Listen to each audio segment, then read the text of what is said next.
नमस्कार, स्वागत है आपका। आप देख रहे हैं हमारा खास प्रोग्राम तहलका एक्सक्लूसिव, जहां हम डिटेल से खबरों को समझते हैं और उनका विश्लेषण करते हैं।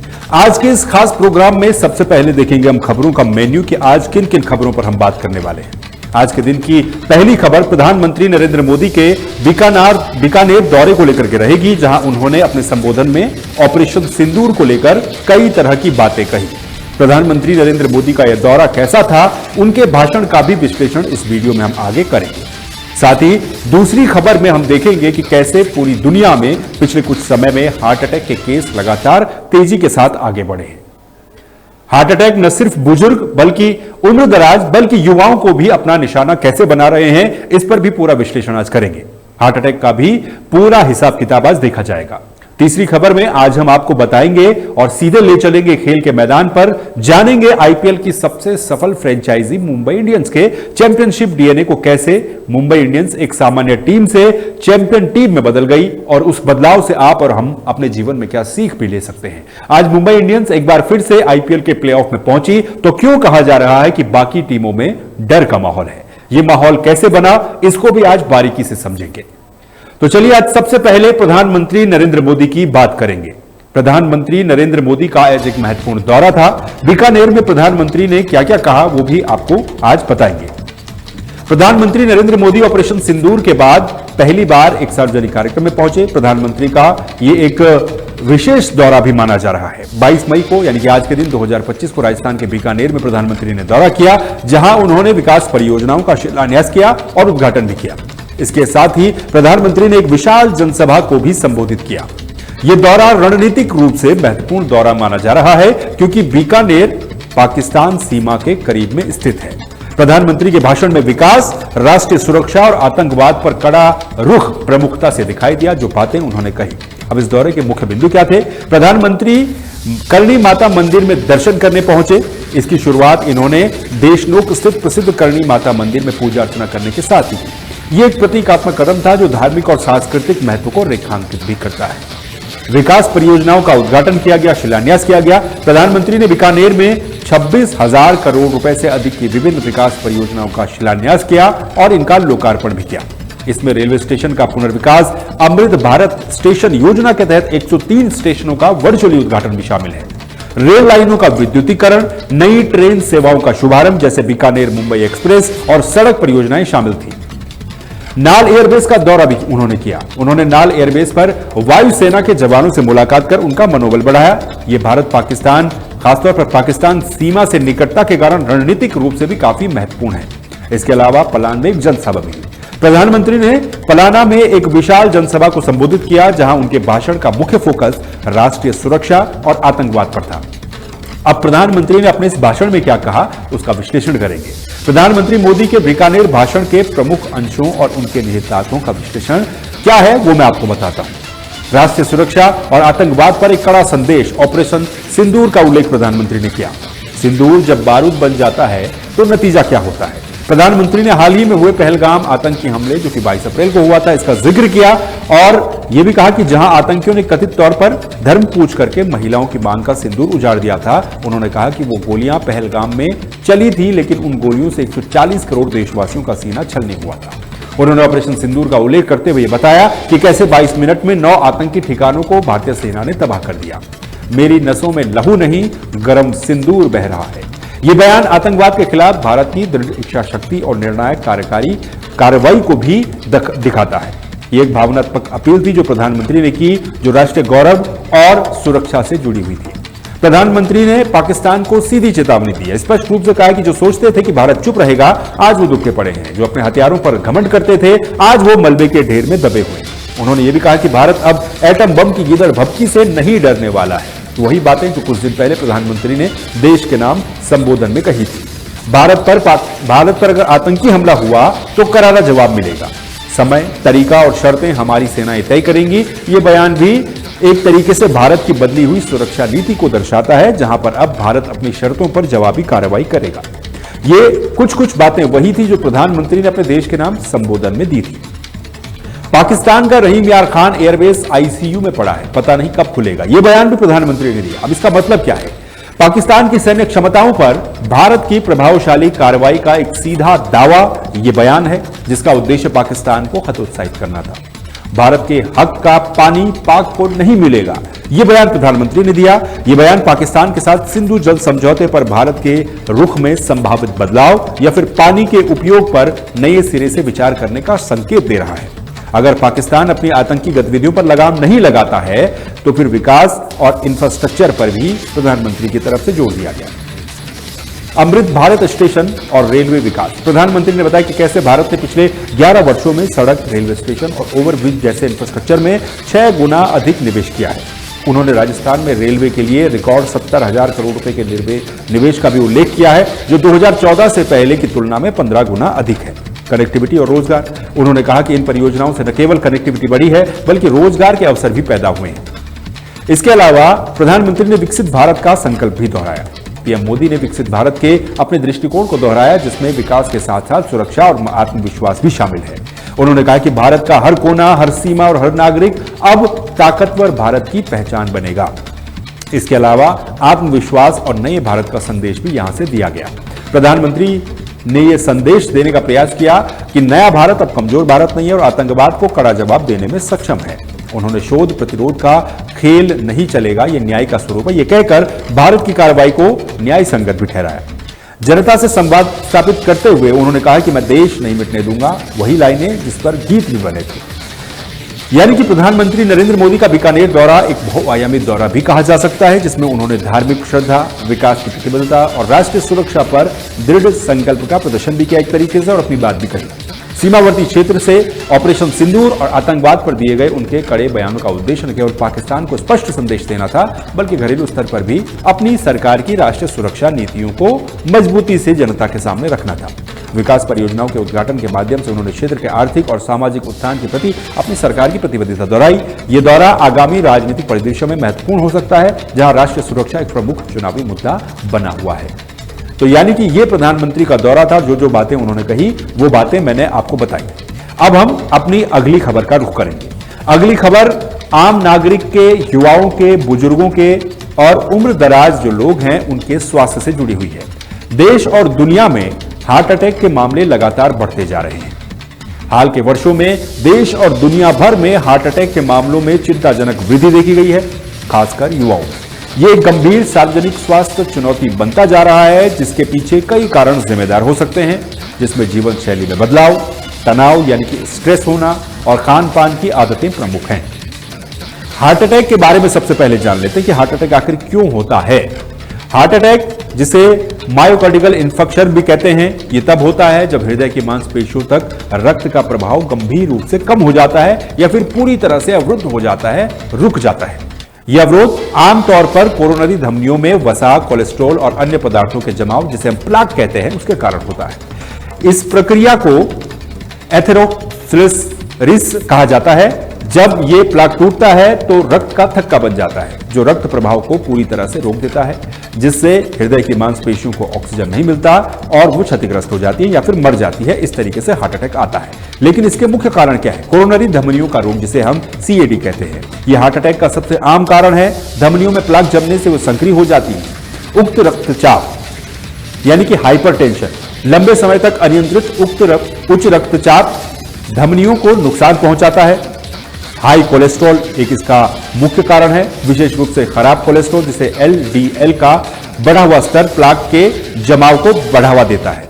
मधुमेह यानी कि डायबिटीज की भी अगर बीमारी है तो भी हार्ट अटैक की संभावना काफी ज्यादा हो जाती है। मधुमेह रक्त वाहिकाओं को नुकसान पहुंचाता है और हार्ट अटैक का जोखिम बढ़ा देता है।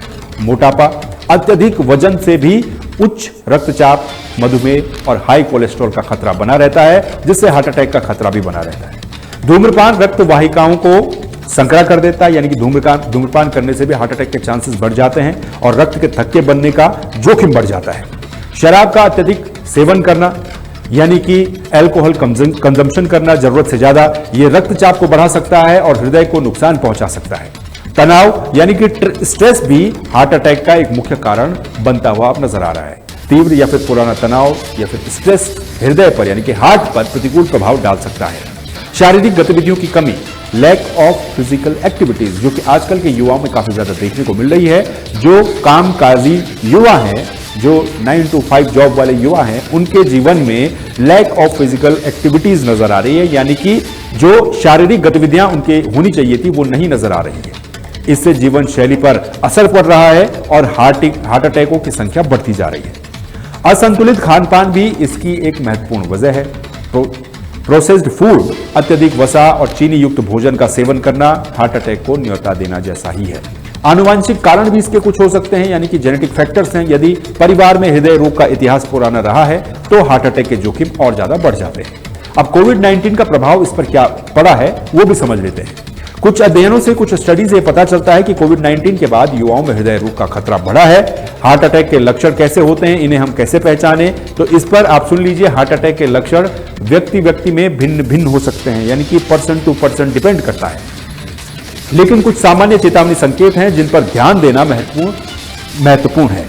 सीने में दर्द या फिर बेचैनी होना, ये वो लक्षण है जो आपको अगर देखें तो आपको सतर्क हो जाना चाहिए। सबसे पहला लक्षण सीने में दर्द या फिर बेचैनी, ये सबसे आम लक्षण है। ये छाती के बीच में कुछ मिनटों तक या उससे ज्यादा समय तक दर्द, दबाव, भारीपन या फिर सिकुड़न जैसा महसूस हो सकता है। यह दर्द अचानक और तेज बढ़ सकता है। शरीर के ऊपरी हिस्से में दर्द या फिर बेचैनी होना, दर्द या बेचैनी छाती से आगे बढ़कर कंधों या फिर बाहों तक पहुंच जाती है, विशेषकर बाईं बाह पर, पीठ पर, गर्दन पर, दांतों या जबड़ों तक फैल जाती है। पेट में भी दर्द या फिर बेचैनी महसूस हो सकती है जो गैस या बदहजमी जैसी लगती है।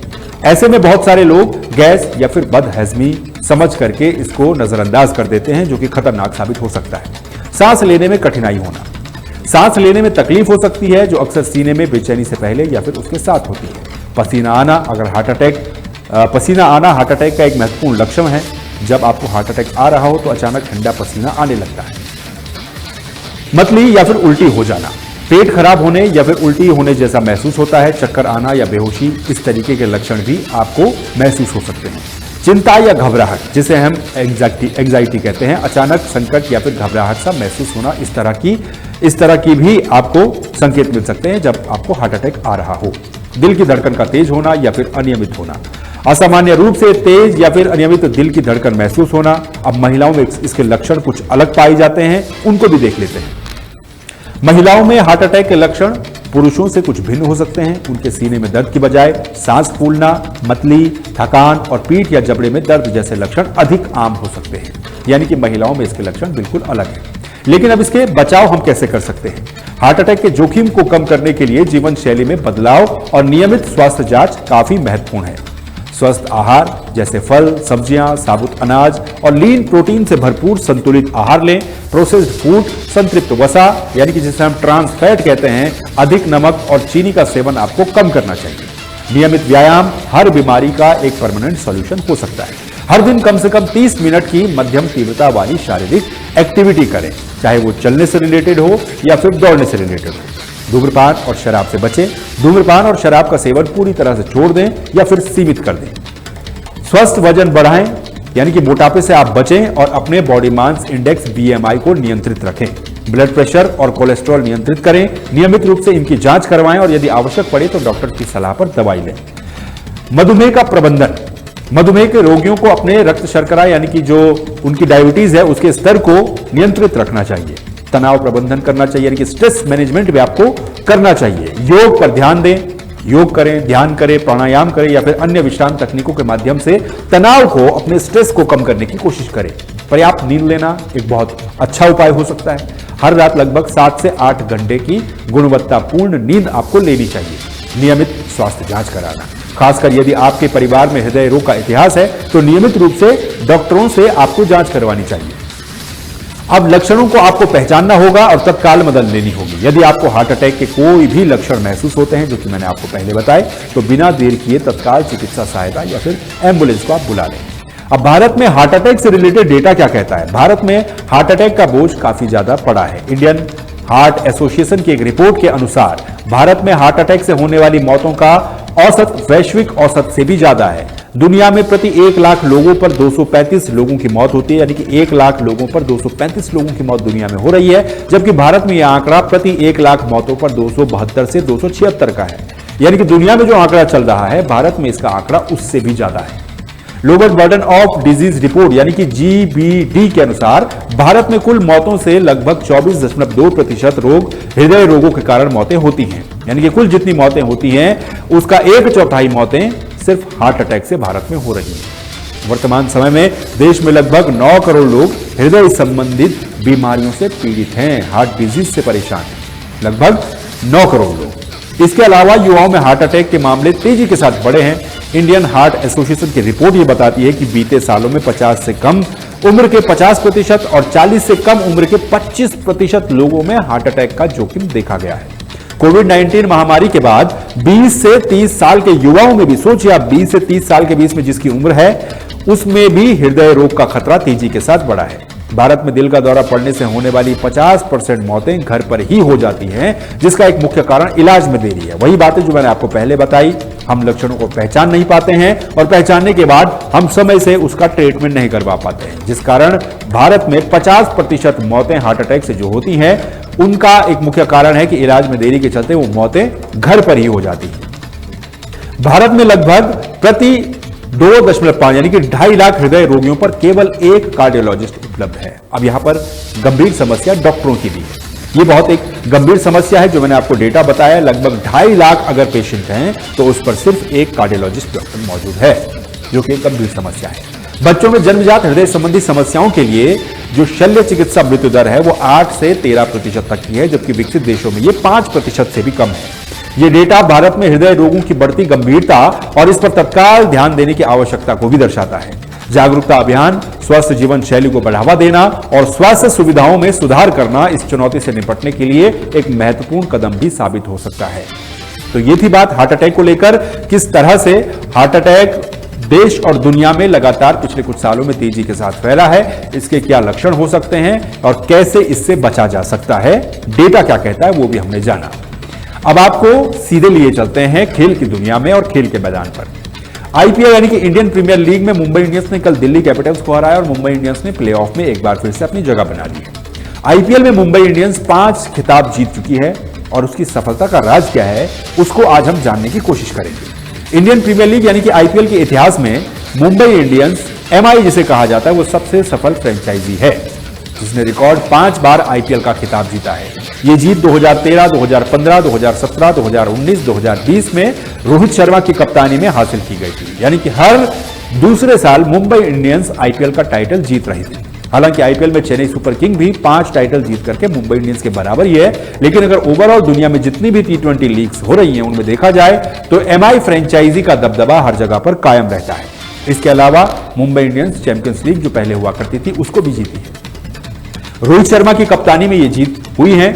उनकी ये सफलता सिर्फ एक संयोग नहीं बल्कि एक सुनियोजित रणनीति, मजबूत कोर टीम, उत्कृष्ट नेतृत्व और दबाव में बेहतर प्रदर्शन करने की क्षमता का परिणाम है।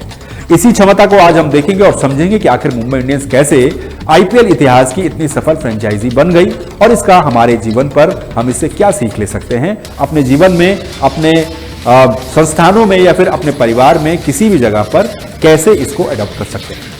मुंबई इंडियंस की 5 आईपीएल जीत और उनके कारण क्या क्या हैं पहले वो समझ लेते हैं। मुंबई इंडियंस की जीतें एक पैटर्न को दर्शाती है कि वो विषम वर्षों में, यानी कि हर ऑड ईयर्स में 2013 में, 2015 में, 17 में, 19 में और फिर 20 में चैंपियन बनती है। यह दिखाता है कि टीम ने कैसे लगातार अपनी टीम को मजबूत बनाए रखा और जीत की मेंटेलिटी को लगातार विकसित होने दिया अपनी टीम के अंदर। साल 2013 में पहली बार मुंबई इंडियंस आईपीएल जीती थी, जबकि आईपीएल 2008 से चला आ रहा था। उससे पहले तक मुंबई इंडियंस फाइनल का खिताब नहीं जीत पा रही थी। पहला खिताब रोहित शर्मा की कप्तानी में हुआ और रोहित शर्मा की कप्तानी का वहां से उदय होता है, जिन्होंने भारत को अभी हाल ही में लगातार बैक टू बैक 2 आईसीसी के टाइटल जिताए हैं, जो कि बहुत एक लंबे अरसे के बाद आए हैं। अब 2013 की इस जीत का कारण क्या था? यह मुंबई इंडियंस के लिए एक महत्वपूर्ण मोड़ था जब रिकी पॉन्टिंग कप्तानी छोड़ रहे थे और उसके बाद रोहित शर्मा ने कप्तानी की कमान संभाली, टीम को पहली बार चैंपियन बनाया। इस सीजन में टीम ने घरेलू मैदान पर जबरदस्त प्रदर्शन किया था। इसमें मुख्य ताकत रोहित शर्मा का आक्रामक नेतृत्व, यानी कि जो लीडरशिप में परिवर्तन हुआ, लसित मलिंगा और हरभजन सिंह जैसे अनुभवी गेंदबाजों का शानदार प्रदर्शन और किरण पोलार्ड जैसे ऑलराउंडर का मैच विनिंग प्रदर्शन। टीम ने अपने प्रमुख खिलाड़ियों पर भरोसा किया और दबाव में बेहतर प्रदर्शन किया। यह वजह थी 2013 में मुंबई इंडियंस के उदय की। फिर 2015 आता है, वापसी और फिर दूसरा खिताब। शुरुआती झटके के बाद धमाकेदार प्रदर्शन मुंबई इंडियंस का यहां देखने को मिला था। 2015 के सीजन में इसकी शुरुआत में मुंबई इंडियंस के लिए शुरुआत कुछ खास नहीं रही, बेहद खराब रही। टीम ने अपने शुरुआती 4 मैच गंवा दिए थे, ठीक वही पैटर्न जैसा पैटर्न हमने इस बार भी देखा। आईपीएल में कहा जाता है कि मुंबई इंडियंस स्लो स्टार्टर है, वो स्टार्ट स्लो करते हैं लेकिन उसके बाद अंजाम तक जरूर पहुंचते हैं। अपने शुरुआती 4 मैच मुंबई इंडियंस ने उस समय गंवा दिए थे, लेकिन इसके बाद उन्होंने अविश्वसनीय वापसी की और लीग चरण में धमाकेदार प्रदर्शन करते हुए फाइनल में अपनी जगह बनाई। यह टीम की दृढ़ता और कभी हार न मानने वाली भावना का प्रतीक था, जिसे हम अपने जीवन में भी इस्तेमाल कर सकते हैं। इसका कारण क्या था? रोहित शर्मा की शानदार बल्लेबाजी और कप्तानी। Rohit Sharma as a captain और एज ए बैट्समैन इस सीजन में मुंबई के लिए बहुत कामयाब साबित हुए। हार्दिक पांड्या और कुणाल पांड्या जैसे युवा ऑलराउंडरों का उभरना और अनुभवी गेंदबाजों का लगातार अच्छा प्रदर्शन, टीम ने मुश्किल परिस्थितियों में भी संयम बनाए रखा। 2017 में तीसरा खिताब जीता गया। 2017 का सीजन मुंबई इंडियंस के लिए एक और यादगार साल था, जहां उन्होंने युवा प्रतिभाओं को मौका दिया। मुंबई इंडियंस नई प्रतिभाओं को ढूंढकर निकालने के लिए जानी जाती है। उनके स्काउट्स की हर कोई तारीफ करता है और अनुभवी खिलाड़ियों के साथ उनका शानदार मिश्रण मुंबई इंडियंस ने तैयार किया। टीम ने प्लेऑफ में शानदार प्रदर्शन किया और रोमांचक फाइनल में जीत हासिल की। अब इसकी मुख्य ताकत क्या थी? जसप्रीत बुमराह का डेथ ओवरों में प्रभावशाली प्रदर्शन, पांड्या ब्रदर्स हार्दिक पांड्या और कुणाल पांड्या का हरफनमौला प्रदर्शन और रोहित शर्मा का निरंतर नेतृत्व। टीम ने अपनी बेंच स्ट्रेंथ का भी बखूबी इस्तेमाल किया। 2019 आता है, चौथा खिताब मुंबई इंडियंस जीतती है, संतुलन और स्थिरता का प्रतीक। जीत का कारण 2019 में मुंबई इंडियंस ने अपनी टीम में बेहतरीन संतुलन दिखाया, जहां हर डिपार्टमेंट में मजबूत खिलाड़ी मौजूद थे और टीम ने पूरा टूर्नामेंट में निरंतरता बनाए रखी और चेन्नई सुपर किंग के खिलाफ एक बेहद करीबी फाइनल जीत करके खिताब अपने नाम किया। यहां भी रोहित शर्मा, क्विंटन डेकॉक और सूर्यकुमार यादव जैसे आक्रामक बल्लेबाज जबरदस्त फॉर्म में थे। जसप्रीत बुमराह और लसिथ मलिंगा घातक गेंदबाज थे और हार्दिक पांड्या का विस्फोटक फिनिशर के रूप में प्रदर्शन था। इसके अलावा 2020 में मुंबई 5वां खिताब जीतती है। कोविड-19 का वो दौर चल रहा था, जब यूएई में खेले गए सीजन में भी मुंबई इंडियंस ने अपना दबदबा कायम रखा। लीग स्टेज में भी वो शीट्स पे रह करके प्लेऑफ में जगह बनाने में कामयाब रहे। फाइनल में दिल्ली कैपिटल्स को हराकर लगातार दूसरा और कुल 5वां खिताब मुंबई ने वहां पर जीता था। इस तरह से मुंबई इंडियंस एक के बाद एक 5 टाइटल जीत चुका है। लेकिन इसकी ताकत क्या रही मुंबई इंडियंस की, उसका विश्लेषण अब सुनिए। मुंबई इंडियंस की सफलता के पीछे कुछ प्रमुख कारण हैं जो अन्य टीमों से उनको अलग बनाते हैं। उत्कृष्ट नेतृत्व, रोहित शर्मा आईपीएल के सबसे सफल कप्तान माने जाते हैं। उनकी शांत और रणनीतिक कप्तानी ने टीम को कई बार मुश्किल परिस्थितियों से बाहर निकाला और वो दबाव में सही फैसले लेने के लिए जाने जाते हैं, खिलाड़ियों को प्रेरित करते हैं, जो हमने भारतीय टीम के लिए भी उनका प्रदर्शन देखा। मुंबई इंडियंस का एक मजबूत कोर ग्रुप था। एमआई ने हमेशा अपने प्रमुख खिलाड़ियों को रिटेन किया और उनके इर्द गिर्द ही पूरी एक मजबूत टीम का निर्माण किया, हमेशा से ही। इस कोर टीम में रोहित शर्मा, जसप्रीत बुमराह, कैरन पोलार्ड जो कि अब मेंटोर टीम के बन चुके हैं, हार्दिक पांड्या जैसे खिलाड़ियों ने कई सालों तक टीम के लिए शानदार प्रदर्शन किया। सर्वश्रेष्ठ भारतीय प्रतिभा, एमआई ने हमेशा युवा और अनुभवी भारतीय प्रतिभाओं को पहचानने और उन्हें विकसित करने में बेहतरीन काम किया। जसप्रीत बुमराह, हार्दिक पांड्या, कुणाल पांड्या, सूर्यकुमार यादव, ईशान किशन जैसे खिलाड़ी, वर्तमान समय में तिलक वर्मा और नमन धीर जैसे खिलाड़ी इसका एक परफेक्ट एग्जाम्पल है। हमेशा से ही एमआई के पास घातक और विश्व स्तरीय गेंदबाजी रही है। लसिथ मलिंगा, जसप्रीत बुमराह, ट्रेंट बोल्ट जैसे खिलाड़ी हमेशा से ही मुंबई इंडियंस की टीम में रहे हैं, जो कि अपनी गति और सटीकता से विपक्षी बल्लेबाजों को हमेशा परेशान करते रहे। इनका मिडिल ऑर्डर हमेशा से ही विस्फोटक रहा और विस्फोटक फिनिशर रहे। कैरन पोलार्ड, हार्दिक पांड्या और बाद में टिम डेविड जैसे खिलाड़ी हमेशा टीम के लिए अच्छा फिनिश करते रहे। उसी पैटर्न को मुंबई इंडियंस ने इस बार आगे बढ़ाया और इस बार नमन धीर के रूप में एक नया सितारा इस देश को मिला। परिस्थितियों में तेजी से रन बनाए हैं और मैच जिताए हैं। अनुभवी कोचिंग स्टाफ और प्रबंधन, मुंबई इंडियंस का मैनेजमेंट काफी कमाल का रहता है। एमआई का कोचिंग स्टाफ पहले महिला जयवर्धने थे, रिकी पॉन्टिंग रहे, शेन बॉन्ड रहे, उसके बाद मार्क बाउचर के साथ कुछ अच्छा टीम खास नहीं कर पाई, लेकिन अब फिर से महिला जयवर्धने टीम के साथ वापस लौटे हैं और टीम का मैनेजमेंट काफी स्ट्रेटेजिकली आगे बढ़ता है। बेंच स्ट्रेंथ मुंबई इंडियंस के पास हमेशा से ही मजबूत रहती है, जिससे अगर किसी खिलाड़ी को चोट लग जाए या कोई दिक्कत हो तो उसका बैकअप दूसरा खिलाड़ी तैयार रहता है। दबाव में हमेशा एमआई की टीम ने बेहतरीन प्रदर्शन किया है, खासतौर पर प्लेऑफ और फाइनल जैसे बड़े मुकाबलों में उनके खिलाड़ियों ने कई बार निर्णायक क्षणों में उत्कृष्ट प्रदर्शन किया है और एक 2-2 रन से भी मुकाबले जीते हैं। स्काउटिंग और डेटा एनालिटिक्स, टीम में जितने अच्छे खिलाड़ी हों उतना ही अच्छा टीम का मैनेजमेंट भी होना चाहिए। टीम का स्काउटिंग नेटवर्क काफी मजबूत है, जो कि युवा प्रतिभाओं की पहचान करने में और उन्हें तराशने में हमेशा मदद करता रहा। वो हमेशा डेटा एनालिटिक्स का भी भरपूर उपयोग करते थे। यानी कि मुंबई इंडियंस की सफलता एक बहुआयामी दृष्टिकोण का परिणाम है, जिसमें मजबूत नेतृत्व, प्रतिभा की पहचान, टीम का संतुलन और दबाव में प्रदर्शन करने की क्षमता शामिल है। ये जो 4 चीजें मैंने आपको कही हैं, इन चीजों का इस्तेमाल आप अपने जीवन में भी कर सकते हैं ताकि आप अपने किसी भी कार्य को सफल बना सकें। इसके अलावा मुंबई इंडियंस एक ऐसी फ्रेंचाइजी है जिसने लगातार अपनी प्रक्रियाओं यानी कि प्रोसेस में भी सुधार किया है, आईपीएल के इतिहास में अपनी छाप छोड़ी है। इसीलिए आपको भी अपने जीवन में हर एक प्रोसेस में हमेशा सुधार करते रहना है और ठीक इसी तरीके की दृढ़ इच्छा शक्ति भी रखनी है। मुंबई इंडियंस इसलिए सफल फ्रेंचाइजी है क्योंकि उसने इन सब चीजों का ध्यान रखा और इससे आम जीवन में, क्योंकि स्पोर्ट्स से बहुत सारे लोग प्रेरित होते हैं, इसलिए हमें भी प्रेरित होने की आवश्यकता है। ये थी आज की 3 खबरें, उनके विश्लेषण। बाकी आप बने रहिए तहलका डिजिटल के साथ। मुझे दीजिए इजाजत। नमस्कार।